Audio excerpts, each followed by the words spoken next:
श्रीगणेशाय नमः। नारद उवाच प्रणम्य शिरसा देवं गौरीपुत्रं विनायकम्।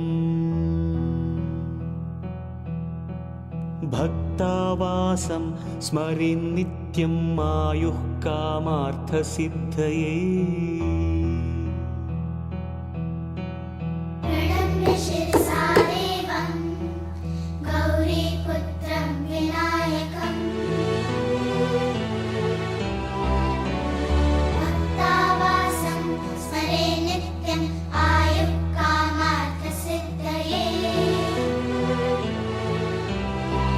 प्रथमं वक्रतुण्डं च एकदन्तं द्वितीयकं, तृतीयं कृष्णपिङ्गाक्षं गजवक्त्रं चतुर्थकं, लम्बोदरं पञ्चमं च षष्ठं विकटमेव च।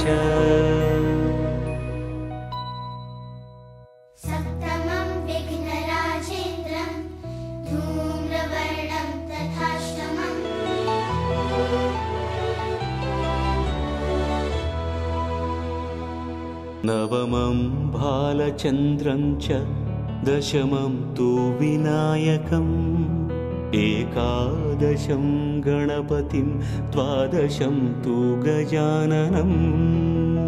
द्वादशैतानि नामानि त्रिसन्ध्यं यः पठेन्नरः, न च विघ्नभयं तस्य सर्वसिद्धिकरं प्रभो। लभते विद्यां धनार्थी लभते धनम्।